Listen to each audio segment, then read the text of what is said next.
जाँदैछौँ।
भ्यू हेर्नुहोस्।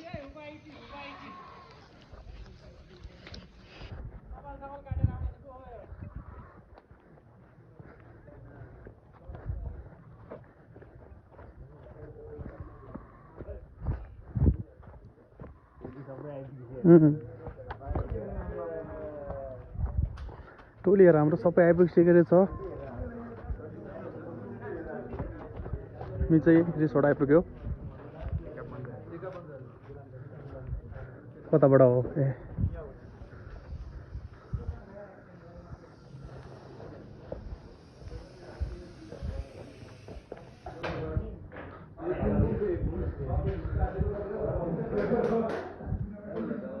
Hello hello hello hello hello hello hello scam भयो।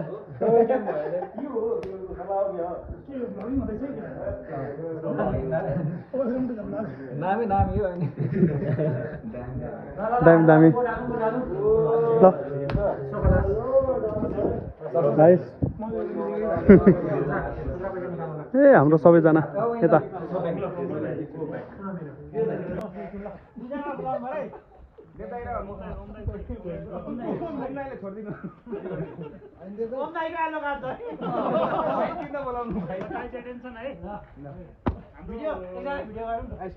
जेन्टलम्यान एफसीको चाहिँ पहिलो जेन्टलम्यान एफसी दसैँ लिग हाम्रो भर्खरै सम्पन्न भएको छ।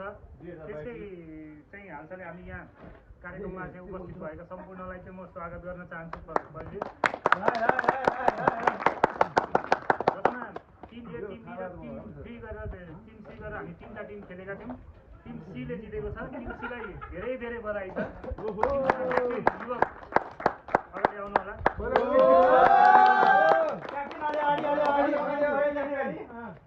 र यस लिगमा विन गर्ने र ट्रफी जित्नेहरूलाई म पालै पालो चाहिँ बोलाउने छु। उहाँहरूलाई चाहिँ मेडल र ट्रफी दिनुहुन आजका प्रमुख अतिथि हेर्न अझै मोक्तानज्यूलाई चाहिँ म अगाडि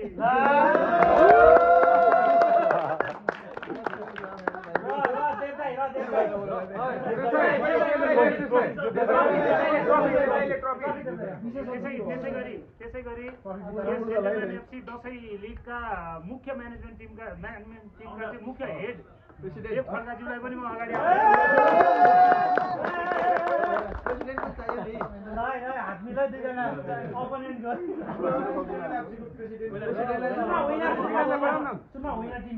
अब म विनर टिमका चाहिँ साथीहरूलाई क्रमशः म बोलाउने छु।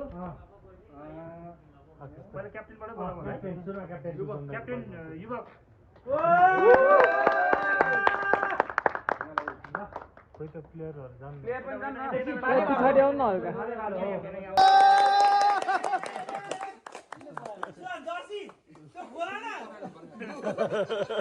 जर्सी लगाएर खोला ज्याकेट खोला ज्याकेट पुरै खोला ज्याकेट पुरै खोला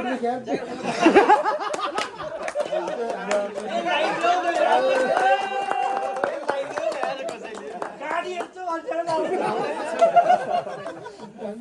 यसै गरी प्रसन्न राउतलाई पनि म अगाडि निम्ताउँदछु राउत बाबुको नाम राखेको छ है एकजनाले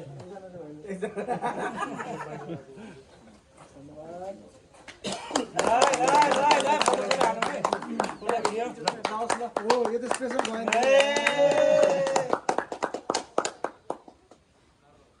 भइसक्यो यसै गरी यसै टिमका अर्का खेलाडी सरोज कार्कीलाई पनि म अगाडि निम्ताउँदछु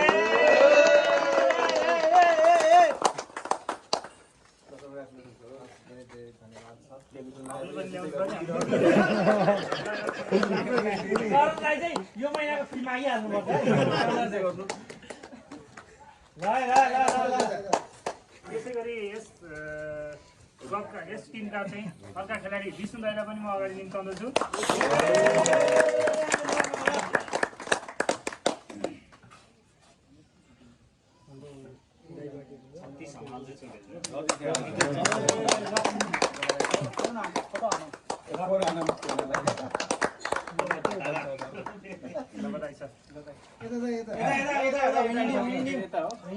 त्यसै गरी धुरन्धर किपर जसले गर्दाखेरि यो लिग जित्नको एकदम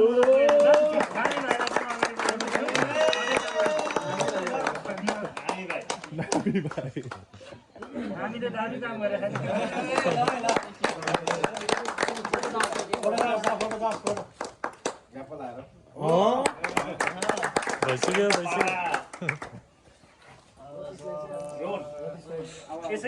रोहन दाइले त बिर्सिदिएर निम्ताउँदछु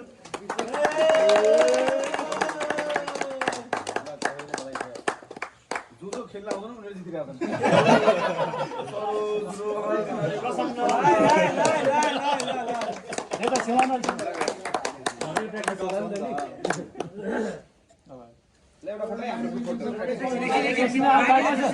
त्यसै गरी यसै टिमका अर्का खेलाडी रमेश राईको चाहिँ मेरो क्याप्टेनले लिइदिनु भयो भने म हार्दिक अनुरोध गर्दछु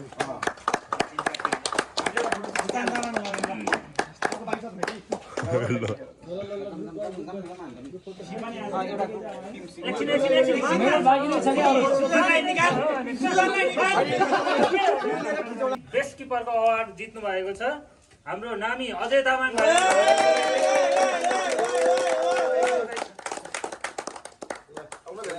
भेनाले दिने अब यो चाहिँ देवदार तल आउनु अब भेनामाथि ट्रफी हो भेनाले हो क्या बेस्ट त्यसै गरी बेस्ट डिफेन्डरको अवार्ड जित्नु भएको छ यस लिगबाट महेश दाइ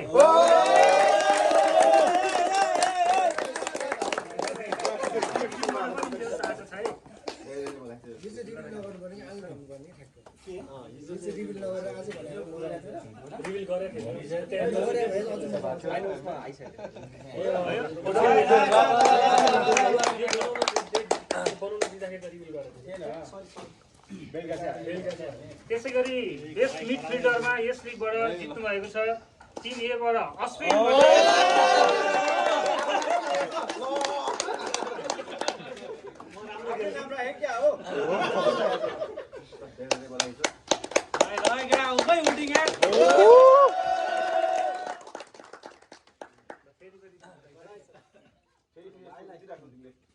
अब विशेष यस स्ट्राइकर र यस लिगको विजेता क्याप्टेन युवा गोल पनि हाई स्कोररको रूपमा चाहिँ उहाँ परिचित भइसक्नु भएको छ 8 गोल हाल्नु भएको छ